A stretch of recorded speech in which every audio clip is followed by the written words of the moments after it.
Welcome back, Chappelle. Welcome back to it. Welcome back to your flipped classroom and our continuing discussion of the expansion of imperialism during the late 1800s, right? So we left off in class talking about the expansion of imperialism during the late 1800s, where we were talking about these European countries attempting to make overseas empires by taking over lands in the late 1800s that include places like Asia and Africa, right? Now, the big thing about it, though, is just a heads up, B period, quick apology. I am so sorry about taking forever to post this. I do really apologize sincerely from the deepness of my heart, as I did not plan on doing it this way. But what happened is I literally went to go record it and stuff like that, and then I forgot to hit record. So I sat there in front of my computer for at least 10 minutes recording nothing, but actually I could be just standing in my classroom talking to no one. It was really, really weird. Man, you are one pathetic loser. No offense.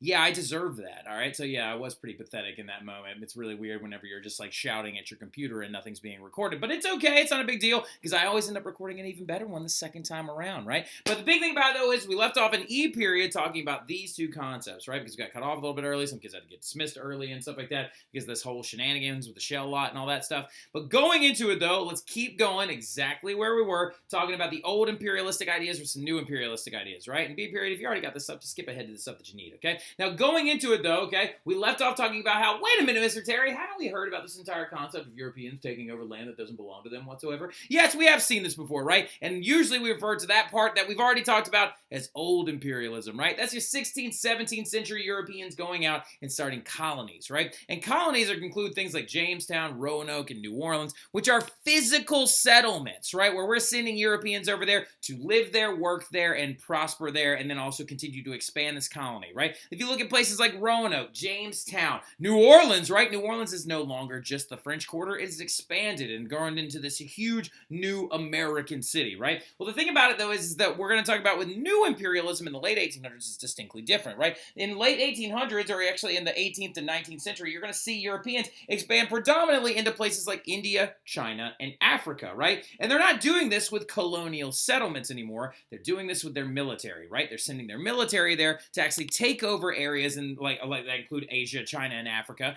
Africa, India, and other parts of Asia, where they're actually going over there and stripping resources from these areas. And a lot of this is heavily tied to the Industrial Revolution and the upsurge in products and processed goods and materials, right? So going into it, though, we need to understand, though, what are some of these new motivations for this, right? What are the motivations for new imperialism, right? What's going on? Why are they doing this stuff in the first place? Where a lot of it has to do with economics, right? They are trying to make as much money as they can, because by the late 1800s, what you need to understand is that Europeans are going to take over most of the known world, right? They're going to actually literally take over over 90% of Africa. They're going to imperialize areas like India, China, Vietnam, right? And other areas outside of that as well. This is all spurred by the pursuit of money. Now, I have a phrase right there where I say ironic. Is this kind of ironic? It actually is kind of ironic, because the funny thing about it is it actually ended up costing them more money than they made, right? Now, going into it, you need to also understand, though, for that economical perspective, what are they trying to make money off of? Well, they're trying to make money off of resources that they don't have back in Europe, right? And these non-European resources include things like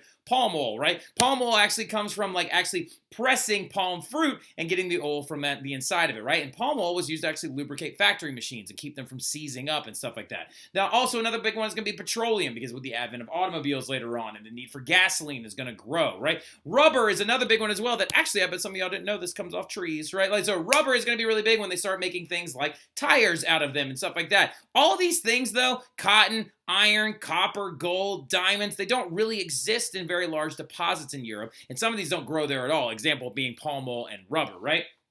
Now, what you have to understand, though, is that Europeans do not allow this to slow them down. They instead decide, instead of just like buying these goods from other people in Africa or Asia or like other places like China and India, instead they decide to just go over there with their military and point guns at the locals and take resources that don't belong to them, right? And so going into it, that was their primary motivation, right? They're trying to get those resources. Now, could you tie imperialism to nationalism, though, as well? Could you tie the idea of pride in your nation to this concept of imperialism? Yes, you very easily could, right? Because what you're going to see is different people and individuals, like, for example, the British are going to start tying in the late 1800s, not in the modern era, but in the late 1800s, they will tie nationalist glory to the idea of imperialism because they want to control more land than their neighboring rivals, like France, for example, right? Or Germany later on, right? And of course, this is going to help lead to our First World War. right? Now, going into it, though, I always used like this one particular reference, this book that was actually written in 1899 called An ABCs for Baby Patriots by a woman named Ernest Ames, right? And it was actually written about literally like, oh, look at this, Britain. Y'all are so powerful and strong. Let's teach your children about this whole thing, right? And instead of it being like A is for apple and B is for banana, they instead it went for C is for colonies. Rightly we boast that of all the great nations, Great Britain has the most, right? Isn't that really, really weird, okay? That they're literally teaching children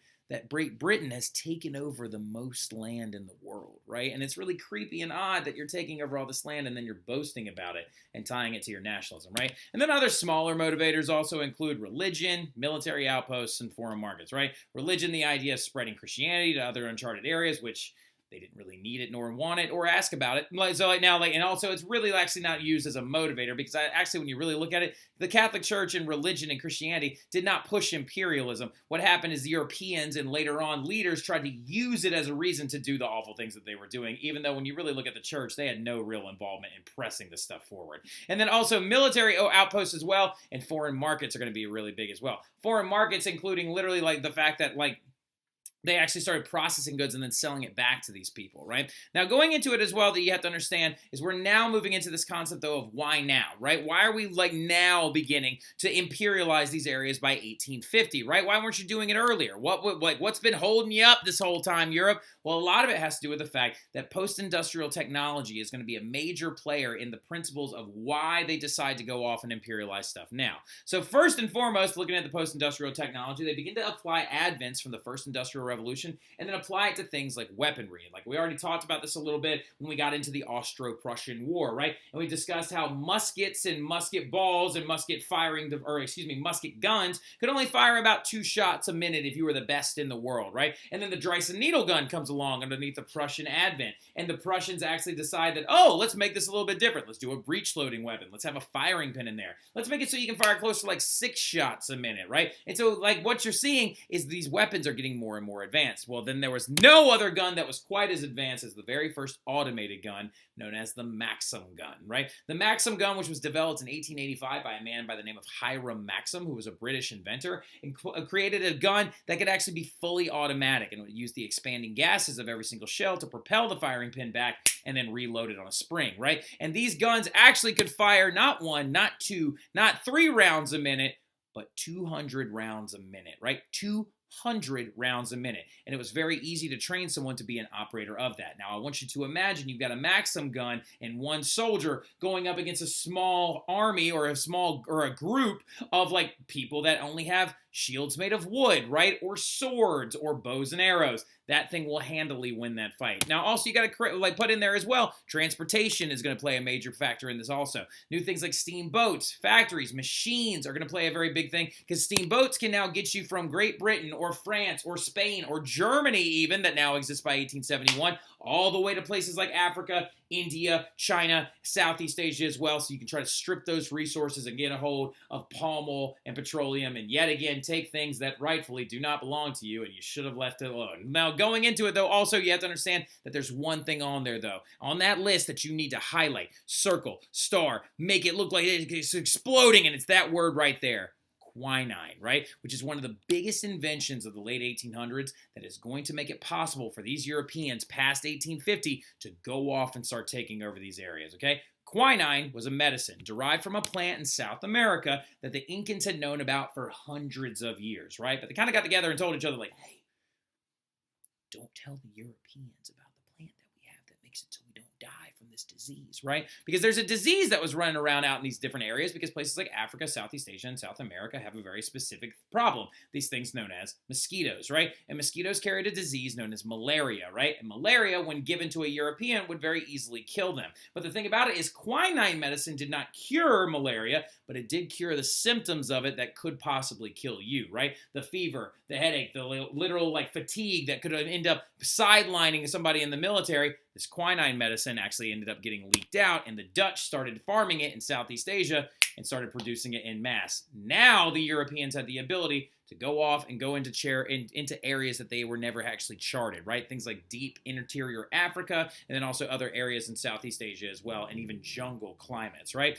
Now, one of the biggest ways that you can actually focus in on imperialism is by now talking about certain instances or situations that it actually happened in, right? And we're going to focus right here on imperialism in China first, right? And we're going to talk about the British imperialization of China, which is going to be a very, very important study to our understanding of imperialism going forward. Now, let's rewind all the way back to the 1790s, right? So when we're going into the 1790s, we have to understand that the French Revolution is at full bore, right? But what is that one country that wasn't super heavily involved? It's none other than Great Britain. But the thing about it that some of y'all are like, oh, is this when Britain began to expand and began to make a lot of their money? Yeah, it's getting to that point. But the thing about it, at this time, Britain was pretty broke, right? The reason why Britain was actually lacking a lot of funds is because they had gone into multiple different wars, including the 7 Years' War and the French and Indian War, right? You also have as well, the American Revolution has now negatively economically affected them because one of their highest colonies, or excuse me, one of their highest producing colonies of raw materials is now gone, right? The American South is actually one of their biggest producers of cotton, which they have now had to divert to growing in India and things like that. Well, the thing about it, though, when you look at another group of people that was not poor, it's none other than China, right? China was actually economically very prosperous, right? And they did this for one particular reason. Some people actually referred to them at the time as the Celestial Kingdom because they were like, oh my gosh, it's almost like heaven in China because everyone is so well-to-do and they're producing so many things economically, and the rest of the world wants their stuff, right? So the thing about it is China was able to actually make tons and tons of money during this time period because they practiced this thing called economic isolationism, right? Where they literally were like, oh, no. We don't leave and bring goods to you. If you want our stuff, you're going to come to us, and it's going to make it so we can set the price and then regulate the trade, right? And so they regulated and set the price on trade items like porcelain, tea, and silk, right? And they used this whole economic isolationist system, or actually when you refer to this, you would say that China was a closed market. Not that they didn't trade with anybody, that they literally were closed and did not allow Europeans to land in their ports and then venture into their country. They were like, if you want our goods, our porcelain, our tea, our silk, all these things that are luxury items to you, because we don't want your garbage, we don't want your stuff, we don't want this wool sweater you made, Great Britain. We want you to bring silver and gold to us to buy our goods. And there's only one city you could go to. It was called Canton, right? And that's where the Canton system was born, right? Where literally Europeans could only arrive at that one city in China to pick up those different goods like porcelains, teas, and silks, right? But what's going to end up happening, though, the British desperately want one of those goods in particular because they are suffering heavily from their tea addiction, right? Britain has began to try and invest a crap load of money in buying tea from China at the time. Now, the tea is very, very expensive, but also why is Britain becoming so addicted to this tea at this time? A lot of it has to play into with the Industrial Revolution, right? You're talking about long hours, the caffeine helps, and also it has now become a part of the cultural fabric of Great Britain to actually drink tea, right? As it still is to this day. Now, the thing about it is they're losing a heavy amount of money on their tea addiction, and literally upwards of 10% of the yearly salary of a British home could be going to spend on just tea alone. So the British try to figure out, well, what is an item that, maybe we could trade the Chinese for straight up so we could get the tea for next to nothing, right? Because obviously it costs a lot of gold to buy this tea, but I wonder if there's a thing that we could trade them where they'll be like, oh, this is worth as much as tea to me, and we could go a chest for a chest, right? Or a box for a box, right? And then you take that tea back to Great Britain and you sell it at a massive profit, right? Well, they found that item, and that item was this thing called opium, right? And opium, by the way, for those of you who don't know, is a drug. It is a serious, and considered one of the worst narcotics in the entire world, right? Opium is made from the flowering plants of poppies, right? Some of y'all may actually know a little bit about the effects of the poppy plant because of this clip from Wizard of Oz. And now, my beauty, something with poison in it, I think. With poison in it, but attractive to the eye and soothing to the smell. Poppies. Poppies will put them to sleep. Sleep. Now they'll sleep. Oh, what's happening? What is it? I can't run anymore. I'm so sleepy. Here, give us your hands and we'll pull you along. Oh, no, please. I have to rest for just a minute. Toto. Where's Toto? Oh, you can't rest now. We're nearly... Exactly, and that's exactly what opium does to you, right? It actually puts you in a depressed-like state or a depressant-like state, and it kind of knocks you out and puts you almost into a euphoric state of sleep, right? The thing about it, though, is opium is highly addictive, right? And China had outlawed opium for a long, long time, right? So the thing about it is that the British planned on being like, oh, well, let's just illegally sell drugs to the Chinese. How does that sound? Because Britain, like what Britain is unaware of is that opium is stupid illegal in China, right? The Chinese don't want it. They don't like it in their society because literally people don't work while doing it. It leads to the construction of opium dens, and it leads to the downfall of an economy that is based on trade and artisan work, right? Because literally this stuff, once you're addicted to it, you don't really function normally in society, right? And also some of you may have heard of opium before because it makes opioid-based painkillers. It makes methadone and heroin as well, right? And it's like street form. Now going into it though, well, it's been processed a lot, and heroin's a different drug, but it's made from opium, right? Now going into it though, Britain finds out that it's stupid illegal in China, but the Brits do it anyway, right? They begin to meet Chinese traders out in the ocean and trade these chests for it straight up, right? They'd be like a chest of opium for a chest of tea. They go back to Britain and they sell it for a massive profit. But what we're going to do right now is I'm going to go ahead and clip in the rest of the stuff about the Opium Wars. I'll see y'all in class, and we'll talk more about that when I see y'all again. Y'all have a good one.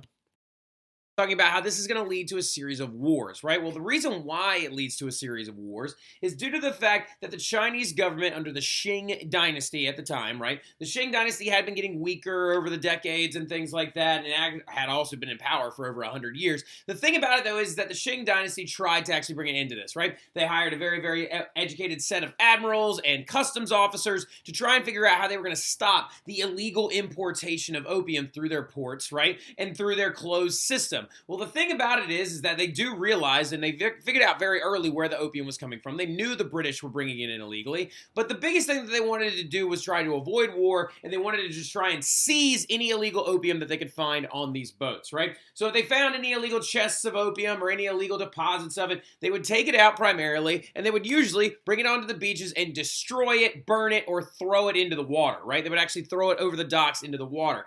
And in total, the Chinese government is going to seize and destroy about 21,000 chests of opium, which is worth millions of dollars in street value, right? Now, the thing about it, though, in the long run, is then on top of everything else is what the British response was. And it's the fact that they had the audacity to ask for compensation for the drugs that they were illegally importing and actually creating an illegal import-export business through a country that's not even their own, right? And what I'm going to do right now is I'm going to clip in another flip. It's going to be nice and short, and we're going to actually wrap up everything talking about the Opium Wars, and then we're going to kind of talk about the intro into British imperialism in India a little bit, right? But I'll see y'all soon. Y'all have a good one. Though is Britain, I don't think you really get to say you want money for illegal drugs that you had no right to be trading in this area in the first place, right? So when we look at this as well, this was a letter that the Qing emperor actually wrote to Queen Victoria, the monarch of England at the time, to try and get her to make the East India Company stop doing this. And apparently she never got it, right? So now, which was absolutely ridiculous. Now the thing about it is when the Brits demanded compensation for their drugs, and then the Opium Wars break out because the Chinese government refuses to pay it, right? Now the very first Opium War ranged from about 1839 to about 1842, and the second one is going to range from about 1853 to 1860. Now the second one is going to be started because of arsenic and bread and a lot of other pointing fingers, and also the couple of revolts that are going to pop up and stuff like that. But what's going to end up happening is the British are going to open a doorway, right? They're going to open a doorway using their advanced military because the Chinese just did not have the technology necessary to fight the British off. Let's use this picture really quick as a good example of that, right? So when you're looking at this, these were Chinese naval ships going into this war, right? As you can tell, they are still wind-powered with sails, right? But this one right here is being detonated and exploded because it's just been shot by this British warship known as the HMS Nemesis, right? The HMS Nemesis right here, look at that smokestack right there. That bad boy is powered by a steam engine, right? It does not need wind. It has long-range cannons on the front of it. It will literally destroy anything it comes in its path, and it's fighting against an army that is still going into this with some bows and arrows and also swords and very limited firearms, if many at all, right? So the thing about it, though, is both of these wars will happen, and the Chinese would lose, okay? Because they are technologically very far behind the Brits. Oh, and by the way, we were involved as well by the Second Opium War. The Americans get involved, the French, and the Russians, right? Now, they get involved because they see an opportunity, right? Because what began after the Opium Wars was a period of time known as the Century of Humiliation, right? So, messed up, go back. There we go. So the thing about it is known as the Century of Humiliation because literally technologically advanced Brits with their guns and their expeditionary forces were fighting against people carrying shields, swords, and using technology that wasn't quite up to par. And the Century of Humiliation actually begins, okay, after these wars because basically the Chinese historians characterized it as 100 years that would follow where the Europeans would show up and begin to impress upon the Chinese people unfair treaties, unequal treaties, and these things known as spheres of influence, right? So remember, China at the very beginning of this entire thing in the 1790s was economically very prosperous. They were also closed, is what it's called, okay? They were closed, all right? They had the Canton system, and if you wanted their goods, you had to go to them, right? Well, now what's going to happen is China will be opened to European influence and spheres of influence would be established. What a sphere of influence is when Chinese ports, right, were going to be open to international trade merchants, okay? They weren't subject to Chinese laws. They were only subject to their own country's laws, and China had to pay them. So this is what a sphere of influence looks like, okay? So you see all this green right here? Those are British spheres of influence, right? The area the Brits got out of these Opium Wars where they could actually suppress the Chinese people who lived there and actually use all their ports to their advantage, okay? Japanese sphere right there. We'll talk about Japan a little bit later on, which is a very interesting little prospect. The French sphere down here in Indochina, which is now known as Vietnam. The German sphere right there, which is actually at the corner of the Yellow Sea. And the Russian sphere is right there. It's going to lead to a big war between them and Japan a little bit later on. Now, because of these spheres of influence, and because of this century of humiliation, of these unequal treaties that actually come down, where basically the Chinese are being forced to give up their land and their ports to other people, very large rebellions are going to break out, particularly one known as the Taiping Rebellion, which is going to claim the lives of over 20 million people when it was suppressed, and the Boxer Rebellion, which would be crushed by a coalition force of Americans, Russians, British, French, and German troops who would actually come in and destroy that rebellion as well. Rebellions are going to be a very, very big part of imperialism because the people that live there are going to actually try to rid their countries of foreign influence, right? So keep that in the back of your mind that is going to be a consistent theme going forward, okay? These uprisings were crushed at the loss of millions of Chinese lives. Over 20 million people died in the Taiping Rebellion alone. It is absolutely insane that a group of people, especially Europeans with technological advancements, showed up and just suppressed these people completely and utterly for economic gains and also for the extension of their own country. So that right there, that's imperialism. Do you see what I'm talking about? This is imperialism of the 1800s.